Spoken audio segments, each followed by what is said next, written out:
Good V'ch. Welcome to tonight's shiur, dedicated to the Nishmas, my father, Allah Shalom, whose yahrzeit is tonight, tomorrow. I had a suggestion of a nephew of mine to include us, since we're doing the shiur on Motzei Shabbos, to include a Chassidish Maaseh. Well, I'm a little bit questionable whether I should be taking away from learning to do a Maaseh, but meanwhile, I want to share with you a Maaseh. Especially my father, Allah Shalom, used to, although he was a quiet person, but we used to have Anash Malachas here through the winter, and part of the Seder was that to have a story, and usually it was my father who would tell the story. And he also, in the home Shabbos table, he would invariably be sharing stories, which he had a whole library of Yiddish stories or Hasidic stories.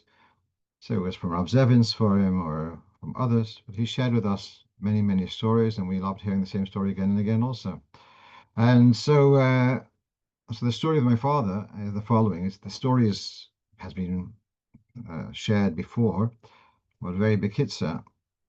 This is during the war, so my father had cousins who their father, his name was Zusha Margolin, he was drafted to the war in Russia, and so he left his wife with 5 children, and they fled from Leningrad possibly, and there's I think 2 girls and 3 boys, I'm not sure exactly, and then the mother, unfortunately, she passed away. So you got these 5 young children, no father, no mother, in some faraway place, not near a Jewish community, and with I don't want to go into all the details, the hashgacha pratis, how one of the girls remembered the address of her cousins in town, and she had somehow, whole story, how she had memorized the address, and so, not knowing what to do, she wrote a postcard and sent it to that address. The problem was that my father's family had actually moved from that address, and so the letter wouldn't get to them. My father was quite agile as a young man, and he was on the back of a trolley bus. And there used to be the fenders where the young people would hold on the back of the bus without having to go in to fund the bus. So they had a free ride on the back of the bus. So it's on the back of the bus and passing by their old house, and he thinks, wait, there might be some mail there.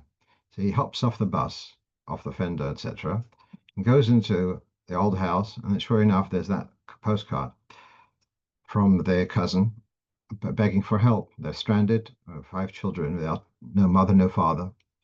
And he brought this card home, and my Zayda saw to it to go and fetch those children. And when my Zayda left Russia, was it 1947, these 5 children came with him.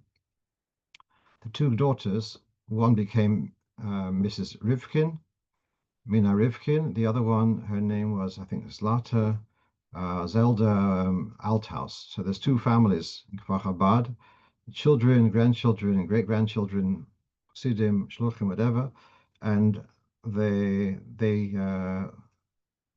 remained as from a Yidden Chassidim because of that jumping off the bus and picking up that letter. So that's a tremendous chus which he has.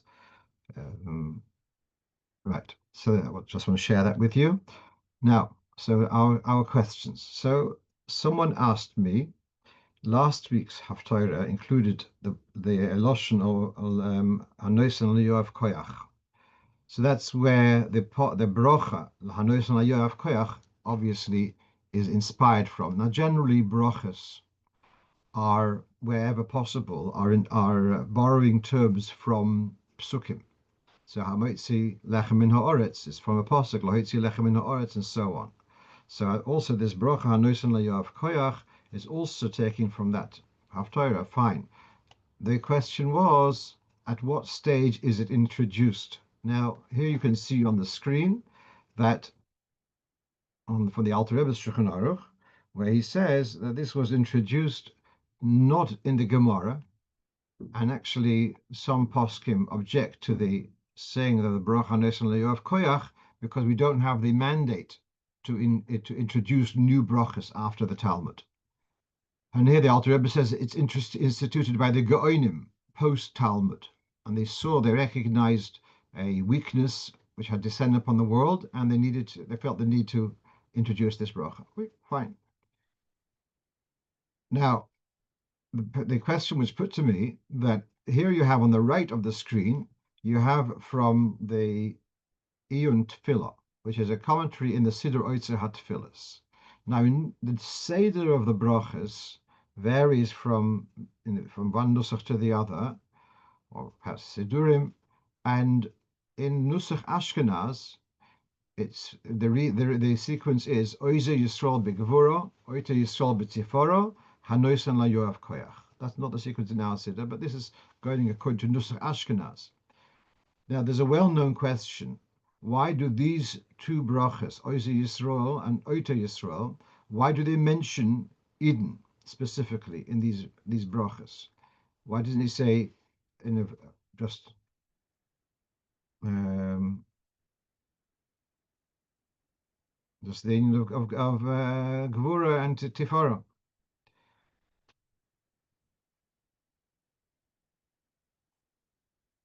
So the answer is other part of Meforshim say that's got to do with the inyan of tznius. That by Eden, Id wears a hat out of tznius of Avodas Hashem, and also the belt is also part of tznius of Avodas Hashem. And therefore, it's a Jewish quality. This the Siddur Oitzer HaTefillas, this Ein Iyun Tefillah, he wants to suggest, if you can see it, that this was instituted because Eden of suffering in where they were living from their enemy, they're suffering from their enemies. So Oize Yisrael B'Gvura was a brocha to give them the encouragement to be able to cope with the problems which they were having against them, and Oiter Yisrael B'Sifara, which was a crown that they should be crowned with victory against their enemies. So it's a totally new thing that it's got to do with struggles with other powers, and on that basis, he says that the Chachmei Ashkenaz, the Mei HaBeinayim, during the medieval times, they saw how Eden was suffering, and therefore they saw fit to introduce this other bracha, this third bracha, Hanoisen Layav Koyach. So he's taking a whole new approach, that the brachas Oize Yisrael B'Gvura and Oite Yisrael B'Sifara have got to do with not so much what you're wearing, but what to do with a more mental, should we say, encouragement. And Hanoisen Layav Koyach is also part of that. Well, it was added on later. Well, and that fits more according to the sequence of Nusach Ashkenaz. It doesn't fit according to our sequence anyways. But meanwhile, what he did write is from the Bimei HaBeinayim. Fine, so that means in medieval times, the period of the Geonim is that much earlier. So my response was, well, the Alter Rebbe writes it was Zman HaGeonim, and the Alter Rebbe takes it from a sefer called Seder HaYom. Seder HaYom was printed first just over 400 years ago. He writes, Afal Pishazois HaBrocha. Some don't want to say this bracha because it's not mentioned in the Gemara in the brachas of the morning, and it's a takonas ha'geonim because they saw the weaknesses. The Alter Rebbe is basically quoting this lashon. Just one more point here, very interesting. So listen, the Alter Rebbe, the Seder HaYom was probably 200 years earlier than the Iyun Tefillah, and so he had a Besoida that it was from takonas ha'geonim. So that for me is more convincing than his theories Chachmei Ashkenaz from the medieval times. But meanwhile, let's see what it has here in a note. So as I mentioned before, the Rabbi Yosef Karo says not to say it. So the Chidor writes that now, and the Chidor is a Sfardi, and he says now it's become common in our region to say this bracha based upon the writings of the Arizal. And even though, it's interesting policy here, although we generally, as Sfardim, we accept the rulings of Maran, of the Rabbi Yosef Karo, but we can take it as a given that if Maran, if the Rabbi Yosef Karo had seen Das Kodesh of the Arizal, he would also be moide to say the bracha. And in addition, the thing brings from the Knesset Gedolah from Yechezkel ben Venesti, who says that there are those who say that the Maran, Rabbi Yosef Karo, B'Soif Yomov, retracted on this, and therefore he takes the view that even Sfardim should be saying this bracha. So that's another interesting history about this. But the main thing I wanted to share that the Alter Rebbe is saying Tiknu HaGoinim, he's got his backing is from Rabbi Yaakov ben Mochir, I think I've forgotten his name. I think Rabbi Yaakov Mochir in the Sefer Seder Hayom. Okay, let's move on. So here another question. We have another question, which also a nusach question.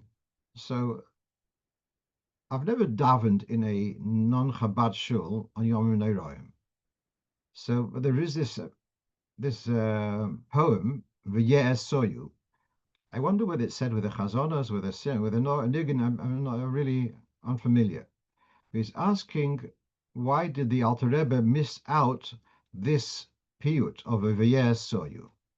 Now, for those who are not familiar, like myself, this is included in Chazoras Hashatz of Musaf on Rosh Hashanah and Yom Kippur, and it's after the sequence of V'chein Tein Pachtocha, etc., just before the last paragraph which talks about Malchus, and it's an alphabetical poem. They should all come to serve you. It's in alphabetical order. So he's asking, why did the Alter Rebbe miss this out? So I said it on a few levels. Number one, the Alter Rebbe did not include piyutim in his siddur at all, kimat. What you have in the siddur is generally the stuff which should say even if you're davening b'yochid. All the extra piyutim which we say in Rosh Hashanah, even that we say on Shmini Atzeres and the first day of Pesach by Tal and Geshem, are not in the Alter Rebbe's original siddur. Those poems, as far as I remember, the Horachim said at the Bris are not part of the original siddur. They were added later. The exception to that is the Avodah, the Seder Avodah, where the Alter Rebbe has included the whole Seder Avodah. And possibly that's got to do with that there's two nuschois for Seder Avodah. One is Atokinanto, and the other one is Amitz Koyach. And the Amitz Koyach is the more popular one in Ashkenaz. And possibly that's why the Alter Rebbe saw the need, even if a person's using a Machzor, but he won't be able to find the Atokinanto. So he included the Atokinanto in his siddur. That could be, but generally the Alter Rebbe did not include the piyutim in the siddur, and therefore the question is not on the Alter Rebbe because he didn't put in piyutim altogether, largely. Then you ask the question, then, well, historically, how did Chabad Machzor evolve? So actually, someone gave me years ago, I have a Machzor from the year Tov Reish Nun Ches, which is from about 130 years ago, Nusach Hari and Machzor for Yom Kippur, and there it says Nusach Hari, and it has this piyut is there. But the actual Chabad Machzor was formulated, you could say, by Reb Chaim Eliezer Bichovsky, and he printed it in Barditchev in Tov Reish Ayin Gimel. He, to his merit, he published many Sifrei Chassidus. He was the one who published Terech Mitzvah Sefer Chakira, the first volume of Vayero, and numerous other Svarim which we have. And he also saw fit to publish a siddur, where, sorry, a machzor, where it was kind of sort out what things we do say, what things we don't say. And so that was the machzor published by in Tov Shin Gimel. Fast forward to Tov Shin Tes, approximately. So that machzor is reprinted by Merkez Linyonei Chinuch, and it's what I call companion. It's not in. It doesn't have the whole tefillah. It's like you have to hold a siddur in next to you, and then turn from the siddur to the machzor. The pieces which are added in, you have to then use the machzor for those added pieces. And 5-6 years later, Tovshin Tesvov to Zayin, that's when the Chabad Machzor HaSholim comes out. And there, instead of having to have used two Sforim, you have one Machzor, and it's all in a Seder. Then you don't have to start flipping and switching from Sefer to Sefer. Hence the name Machzor HaSholim or Chabad HaSholim, however it's called. Fine. So now the question is now, why does Bichovsky miss out this Vayero, and that remains Chabad Minik? Here's very interesting. The Vayero poem appears already from the time of Rashi. It's in Machzor Vitri and in Siddur Rashi, apparently. That's the question sent me. I didn't check it up myself. Okay. Now on this screen, I was trying to respond to this, yeah. So when it comes to the slichas, I'm going from Machzor, I'm going to slichas. In the slichas, there's two main formats. One is Nusach Poland and one is Nusach Litereisen V'Zamut. In the Rebbe's notes in the slichas, he says, we are following the minig Litereisen V'Zamut. Okay, so I was curious to see perhaps in the Machzor also we would follow Nusach Liter. So I found a Machzor, as you can see here. Machzor, well, this is quite Kaminig Poland, Liter, Reisen, PM, and Meren, which is Poland, Lithuania, Reisen, I think, is Belarus, and PM is Bohemia, and Meren is Moravia. So you have this Machzor. Now, here it has, V'harbe kehilos ein oimrim v'yesoyu. Many kehilos do not say, and here's very interesting. The Eastern Europe communities do say this piyut, whereas the Western Europe, like in Germany, they would not say it. As I saw Minig of Frankfurt on mine, they would not say it. So you have this piyut which it was possibly composed in France, and there were the people who fled from France and settled in Eastern Poland, sorry, in Eastern Europe, and they brought it with them, and they would say it. But those who were in Western Europe never had this minig, and possibly because of the lack of appetite for piyutim, which is prevalent in Chabad, possibly that's why it remained out of the. And now I remember reading once in the Kfar Chabad about someone Richard Mendel Liss was saying how going back in Russia, there was someone would stand near the chazan and tell him, we do say this, we don't say that. It was before we had a formalized machzor, and our Rebbe saw the need to kind of, should we say, galvanize, to identify Minig Chabad, and now we've got things much more clear nowadays. But that's a little bit of the history. So to sum it up, it's not in all communities. It's some kehilas don't and some do. And why was it not adopted in Nusach Chabad? Possibly because it's not. It says some kehilas do, some says some don't. We'll go on to the next thing. Okay, so let's go on to the next thing, Tacha. So now, is it okay to rinse dishes on Shabbos? And the question was to rinse dishes and then to make it easier to wash later. Now, when I was in school, Rabbi Lu used to say, we had this there was a campaign against television, and Rabbi Lu used to have this joke. My wife does the televashon and I do the television, which means washing the dishes on Motzei Shabbos. So one is washing the dishes, and one is I'm not a very big expert in yeah. So I don't know exactly what it means to make it easier, but here's the following. Is it okay to soak, that you have a cholent pot, and now you want to fill it with water?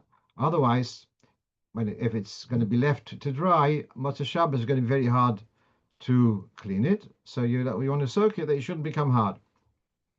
So that is okay. They can see this on the screen from the Shmiras Shabbos Kilchosa, Perikid Beis if Gimel. That you'll be allowed to do. But to if it's already become stuck, to start washing it, etc., soaking it, to make it. So you're not allowed to do things on Shabbos to save time after Shabbos, but you are allowed to preserve. So you're allowed to put in water into an empty shalom pot, which has got if you don't wet it, it's going to become stuck. But meanwhile, it's still moist. So you want to preserve the moisture. That's okay. Now, as you know, Shabbos, Sunday lunch is the leftovers of Shabbos, yeah? It says in the Zohar, Shabbos my name is Borchen Kol Hayoyma. So the whole week you have the leftovers of Shabbos. So after the Shabbos meal, you take the leftovers and you put it in the fridge. Is that called preparing for Sunday lunch? Or is it just preserving? They shouldn't get spoiled. So we do it, yeah? Why? Because there's a difference between preparing and preserving. Okay. Where's the raya that you're allowed to preserve? Here's the raya. Here's the proof. There's a difference in Hilchas Muksa between Klisha Melachte Leheter and Klisha Melachte Leisser. Klisha Melachte Leisser, I'm allowed to move L'tzerch Gufar Mekayme, which means if I've left a saw outside in the garden and I'm worried it's going to rain, it's going to get rusty, or I'm worried it might get borrowed long term by one of my neighbors, so I'm not allowed to move it on Shabbos. That's not called l'tzorech gufar mekayme. That's called l'tzorech atzmai. So I'm not allowed to move the saw or the hammer to preserve it from loss or damage. If I'd left a chair outside and it's beginning to rain and the chair is a padded chair, it'll get ruined, I'm allowed to. So this is the difference between klisha melachte l'isser and klisha melachte leheter. Klisha melachte l'isser, so the hammer I'm allowed to move if I need the space. If I want to do something with it, a permitted activity, I'm not allowed to move it to preserve it. The chair, the klisha melachte leheter, I am allowed to. Now, if I need the chair today, then there's no question. It's even if we melachte l'isser, is that I don't need the chair, but I need it tomorrow. So I'm allowed to bring the chair in from the garden. That it shouldn't get ruined by rain, or say it shouldn't get stolen from the front garden. I'm allowed to bring it in. Why? Because it's not to prepare, it's to preserve. So you're allowed to preserve stuff. So that preserving from loss, preventing loss, is not called preparing. So that's that principle. So to prevent the cholent from getting stuck into your pot, that's okay. But to soften something which is already there, to save you softening in time on Motzei Shabbos, that wouldn't be okay. So let's go on to stacking dishes with the dishwasher, and then I'm going to take a look at the chat. I saw there's some points over there. And here's the question: can you put stuff in the dishwasher? Now, so here, if this is you have a dishwasher, there's a whole seder. Ishal Makayme Yave V'Shalom. Yeah, you have to have space between one plate and the next so that the jet streams should come in. Otherwise, they won't get washed properly. So to prepare them on Shabbos, to put them in this seder, that's not okay, because you're doing this to prepare for the washing after Shabbos. Now, but then this is a sefer, also contemporary sefer called Orchos Shabbos. He says the following: if someone is used to during the week, when you finished lunch, supper, you take the dishes and you put them in the dishwasher. Not the pshat you're going to do a wash now. Just you took the dirty dishes, and then after a day or two, let's say, then you put it on and you wash all those dishes. So then that kind of stuff you could do on Shabbos also, because you're putting there in the dishwasher is not so much to prepare for the washing afterwards. This is where you put your dirty dishes. That would you be allowed to do on Shabbos. But that's what he writes inside. But then he brings in the notes from Igros Moshe to start sorting them out in a Mesidic way to save you having to do it at Motzei Shabbos. That's not okay. Just to put the pile inside, get them out of there, that's okay. But to start stacking them more purposefully, so that it should be more efficient washing after Shabbos, that he says is not okay. That's the Igros Moshe. I'm going to look at the chat now. So someone is saying not all neschois would appear to have been introduced because of the imposition of the. Okay. I'm told now Vayero is said with a niggin, And I'm also told it's recorded on the Boditzer Favorites LP. LP, for those who don't know, means a long playing record. It's those large vinyl things which you go and find in antique shops. Okay, thank you for both of you. And let's go on to the next point. So this is actually same person's asking. He davens Shabbos morning in a shul where it's only the Shabbos morning, and it doesn't come the Shabbos afternoon or Shabbos Friday, Motzei Shabbos. So what does he do with his tallis? So, and this his questions for himself, and he looks around. People are folding their tallis. Is there a way he can fold his tallis? Now, the concept of folding clothes being an issue on Shabbos is actually mentioned in the Mishnah. And the folding of clothes is a tikkun. It's enhancing the clothes. It's making them. There's details in the Mishnah. One person, two people folding the one garment, etc. Lots of details. And the Alter Rebbe here, Shimon base, you're not allowed to fold the Tallis Shel Mitzvah. Your Shabbos Tallis, which you've worn Shabbos Shacharis, if you're not going to use the Tallis again on the same day. So folding on Shabbos would only be to prepare for further use on the same day, or Friday night. You were allowed to fold things which you're going to wear the next morning. That's okay. But if you're not going to wear it later, you're not allowed to fold the Tallis. And then this is in Simon Shin base. Back in Simon Shin, I think it mentions about the Mariel who had a minute to have a special Tallis for Shabbos, and Motzei Shabbos, the first thing you'd fold your Tallis on Motzei Shabbos. Okay, but that option is not so easy in this case. Then the Alter Rebbe comes up with a chiddush. V'yesh mi she'omer, there are those who say that if you fold it not on the original folds, then mutar b'chol inyan. Then it's okay to fold b'chol inyan. The word b'chol inyan means in the various options which were mentioned, you're allowed to fold. What I mentioned before, we talked about two people, one person. If it's a difference, an old garment, a new garment, is it black or white or is it colored? Hey, you have spares, you don't have spares. And all of this, he says, if it's not in the original fold, that's okay. And then the Alter Rebbe adds in brackets. As we know, when the Alter Rebbe puts in brackets, it's something which is chidush, and he had in mind to review it. But meanwhile, he does add in brackets, after tzorech mocher. So you are allowed to fold it not on the original folds, after tzorech mocher, even if it's not for today, if it's not the original folds, you are allowed to fold it. So folding it not on the original folds is okay.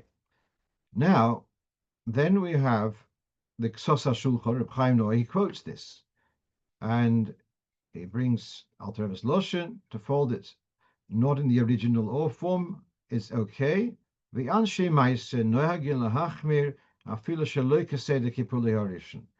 says people who are more conscientious will avoid folding a tallis even not on the original folds.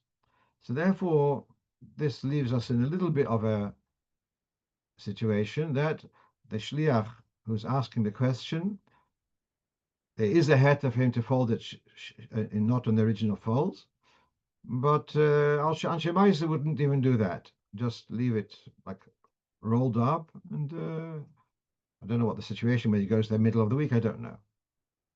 Then the question then is, what does he do about other people? Who does he have to tell the other people they shouldn't be folding their tallis? So this telling other people is really a question: will they listen or not? If they're not going to listen, then it may be better not to tell them.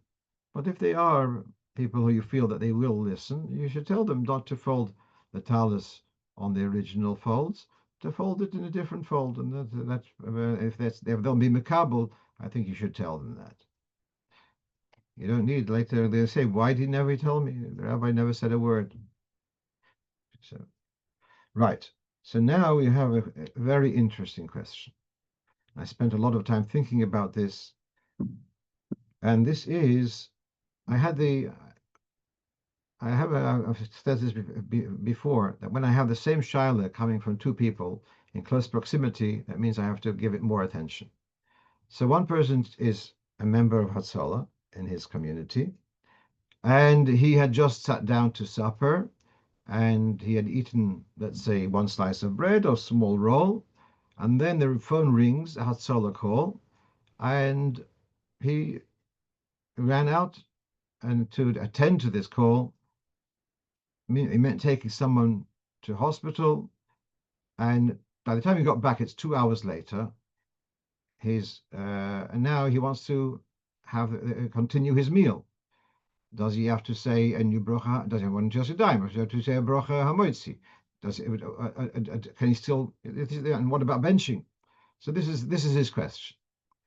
The other person asked that he had a phone appointment for a shiur over the phone with someone, and he had just washed and had a slice of bread, but then he saw he has to make the phone call. So he spent an hour and a half on this shiur over the phone. He had thought he might nibble something in the middle, but he didn't. And now it's an hour and a half later, he hasn't benched, and now he goes back to the kitchen or wherever he had this meal.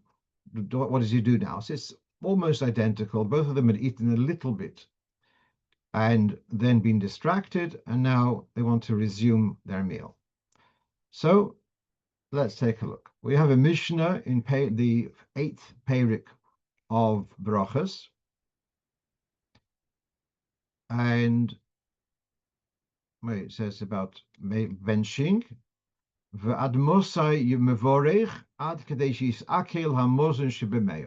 Now, before I go into this, a very simple halacha: you're not allowed to leave your place without benching.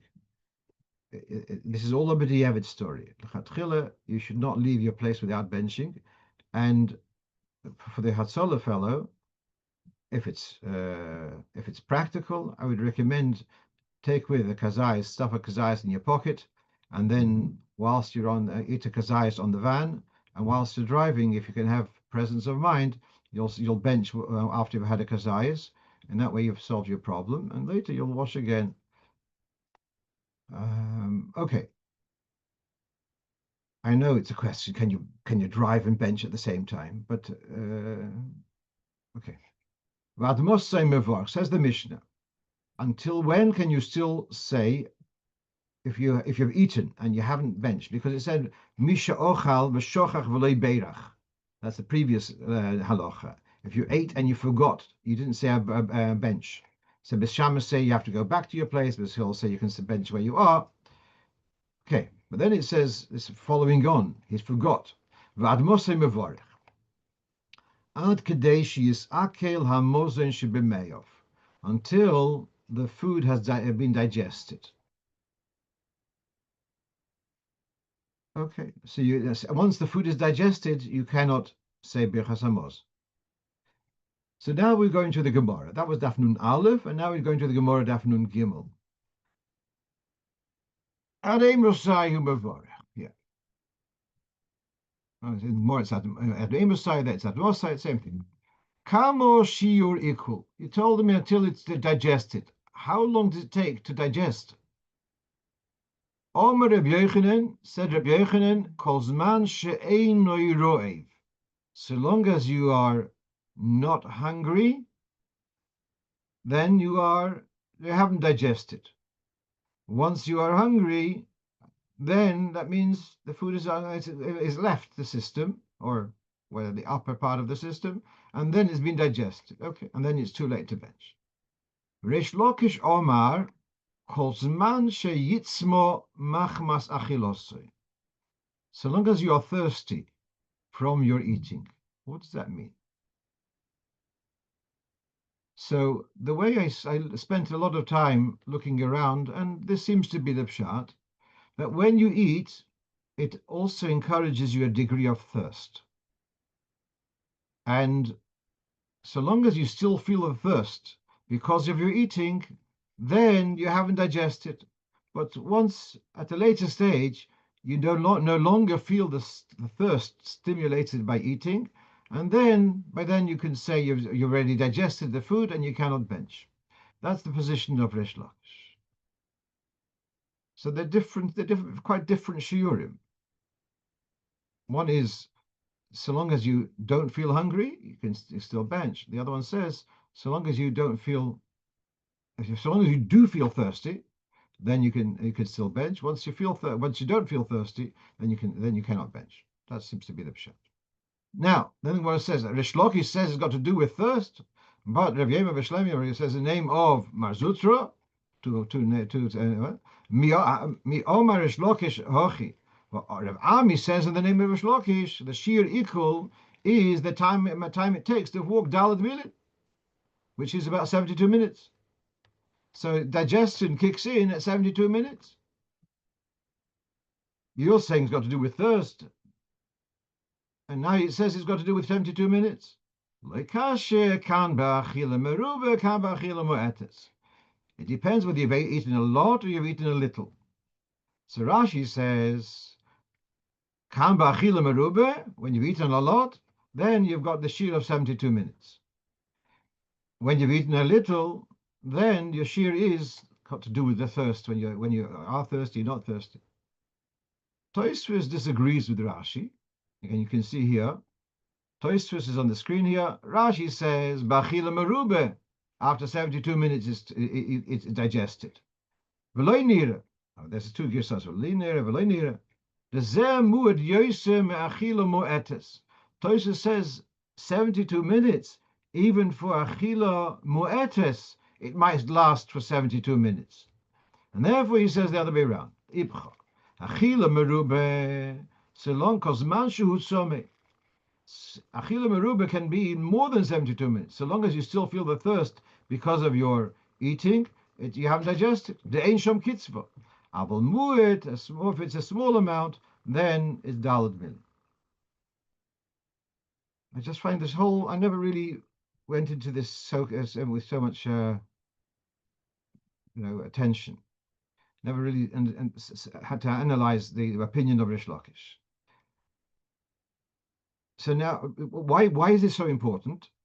This shiur of Daled Milin, is this only according to Rish Lakish, or even Rabbi Yochanan would also agree with the opinion of Daled Milin? And that's going to be a debate. Now let's read further.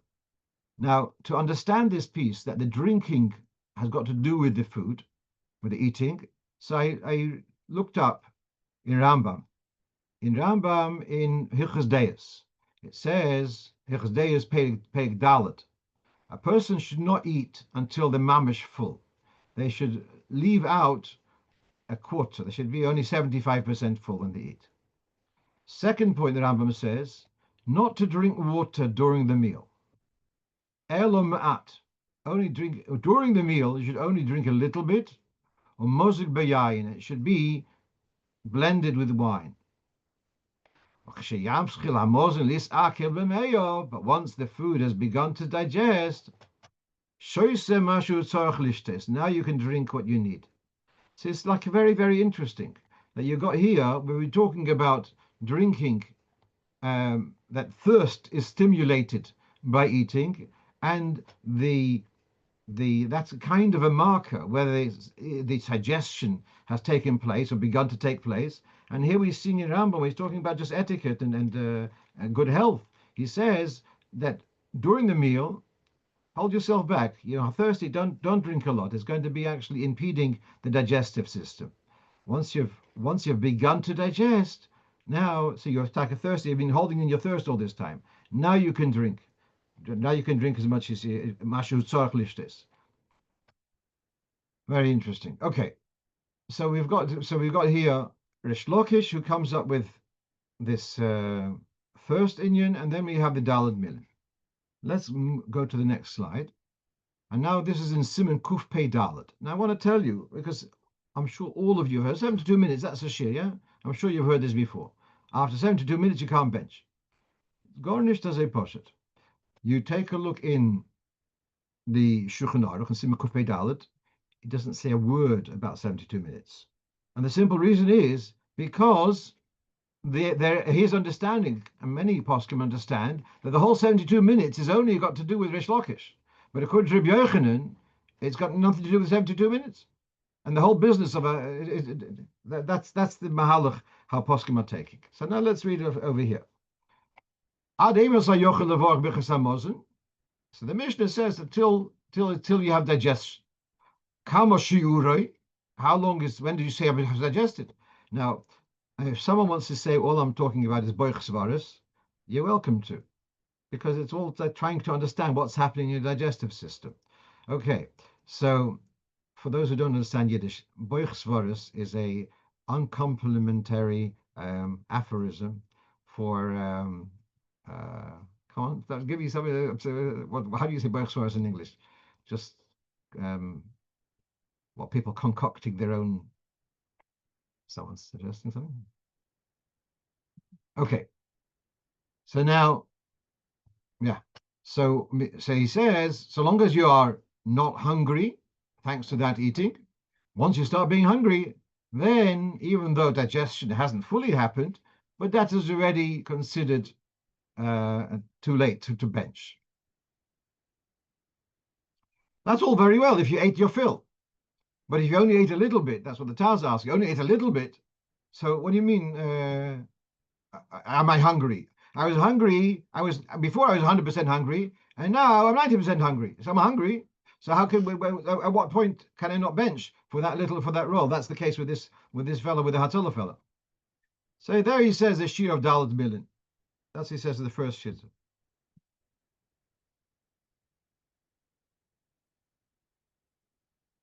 But then he brings the Magen Avraham, who dismisses this, and basically it remains that so long, like even if you did eat a lot, then it can be for more than Dalet Milin, so long as you feel that you're not hungry because you ate.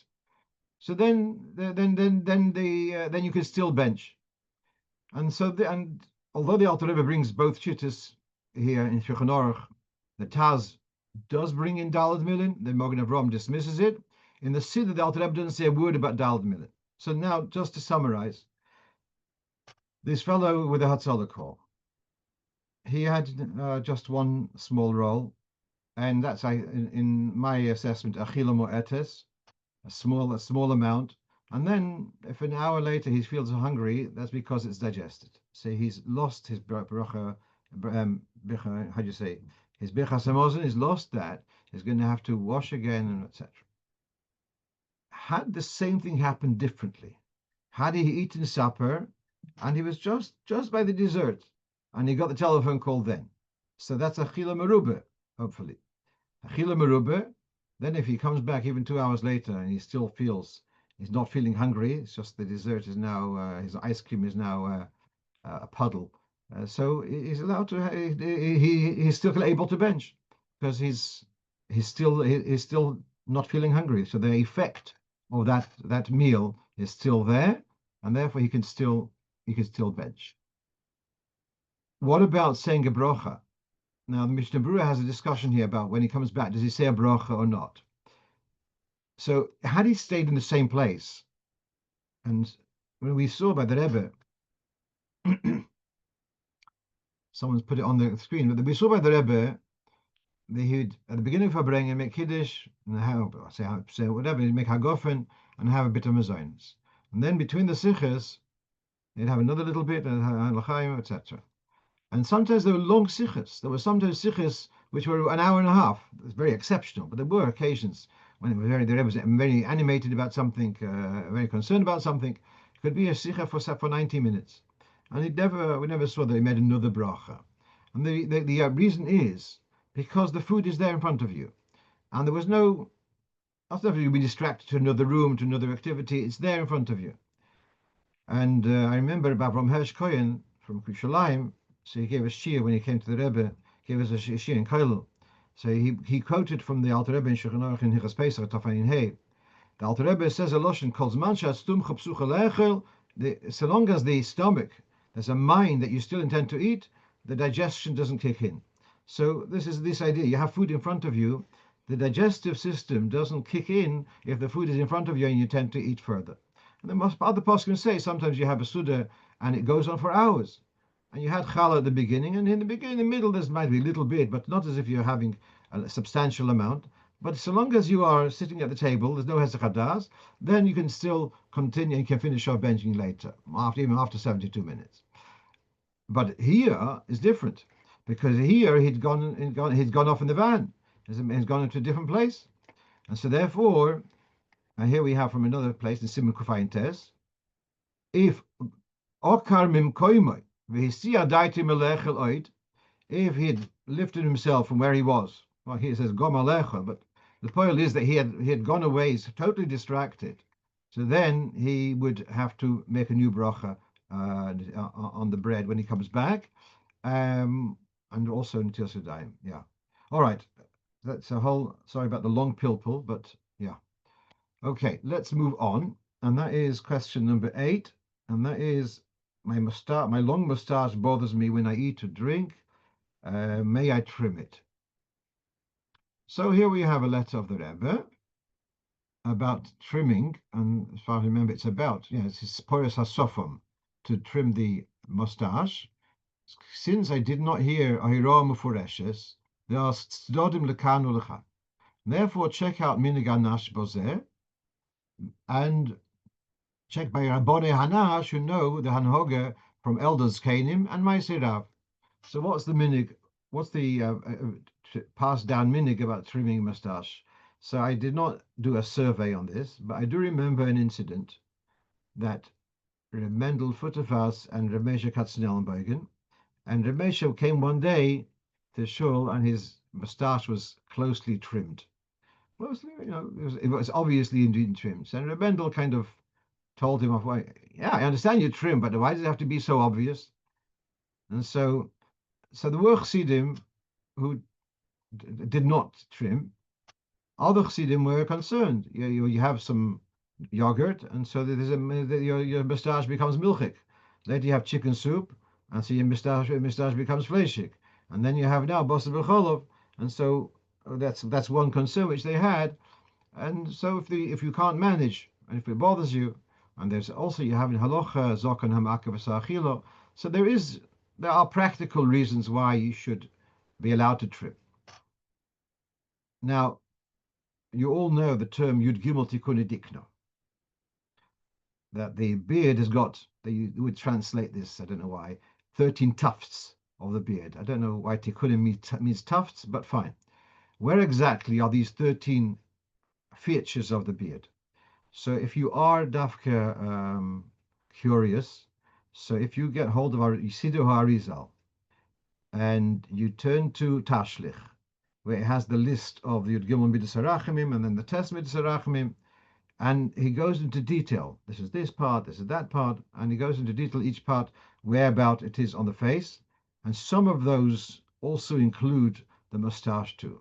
So the mustache may also be part of Yud Gimel Tikkun Dikno, but la halacha, it's you're allowed to trim it, and what you can see here, this is from the Kitzur Shulchan Aruch, that the tufts of the beard, the corners of the beard, in Torah, you're not allowed to remove them with a razor, but without a razor, just with the scissors, that would be okay. But he says here not to use a razor even on the upper mustache. So because of this question, where exactly are the 5 corners of the beard? And so to use a razor on the upper part of the mustache should not be done, because that might be one of the chamisha payas, according to some poskim. But trimming, so generally, it's, I believe, the broader minig is to allow trimming, but there are yechidei segula who somehow manage without trimming, and so each one to their own. It's quite whether you can manage or not. Now, I don't have a slide for the following questions, so the same Ingerman is asking about become a popular hairstyle to cut the sides shorter than the top.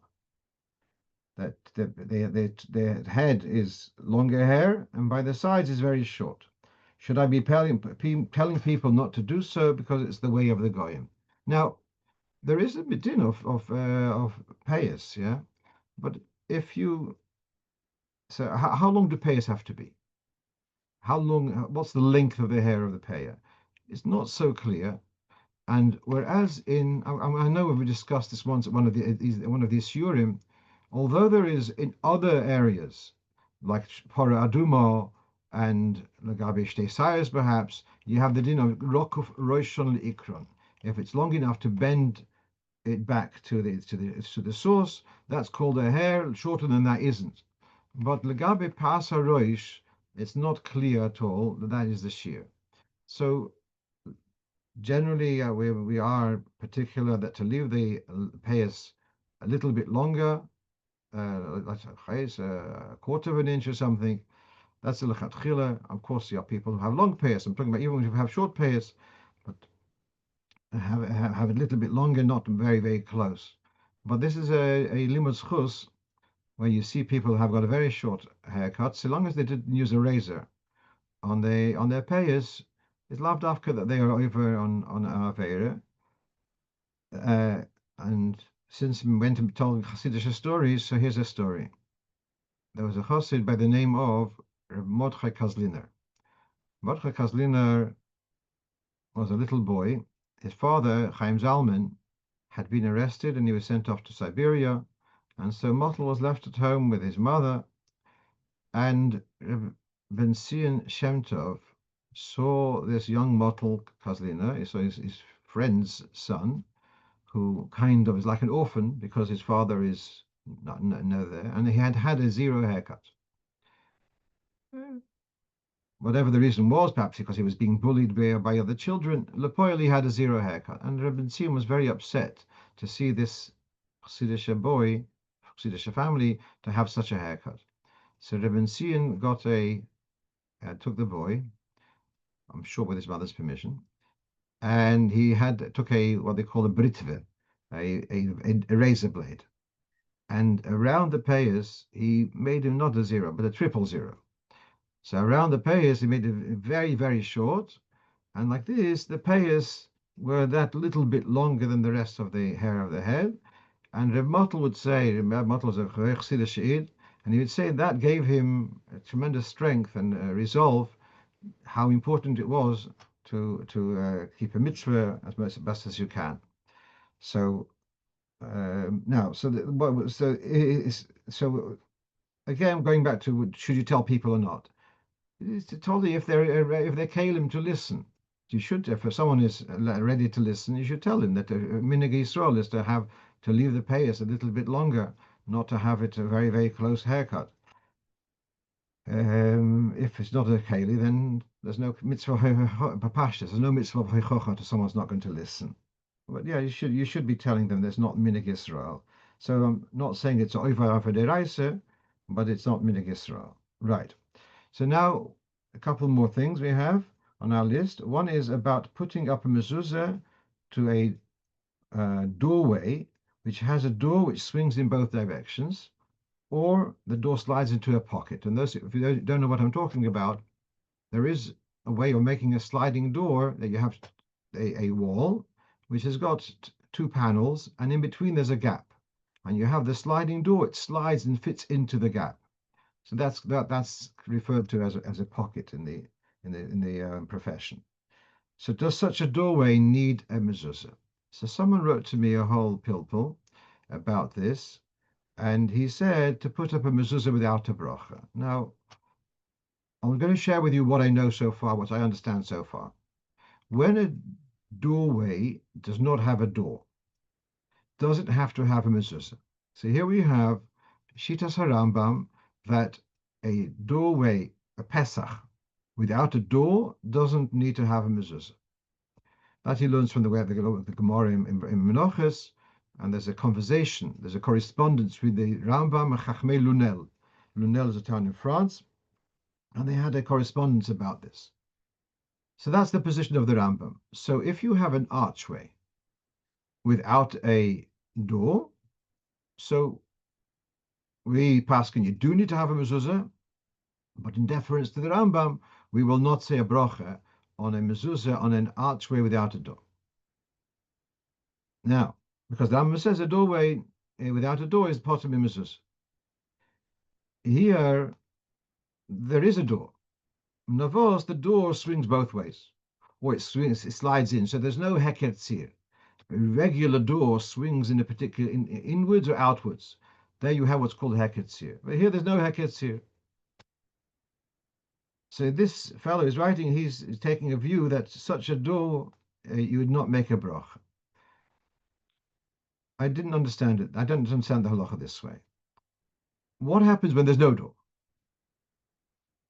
How do you decide which side to put the mezuzah? So there are rules. Let's say in my house, I come in from the front door, and between the middle room and the back room, there's an archway, there's no door there. And the logical thing is, we learn from the Pasuk, Al mezuzahs beisecho, biyosecho, the way you come in. So what's the logical thing? That I put it on the right as I come from the middle room to the back room. That's the posture thing. That's the derech hiluchoi, and that's the logical thing. That's the only way you can get to that room is this way. There are perhaps other criterion.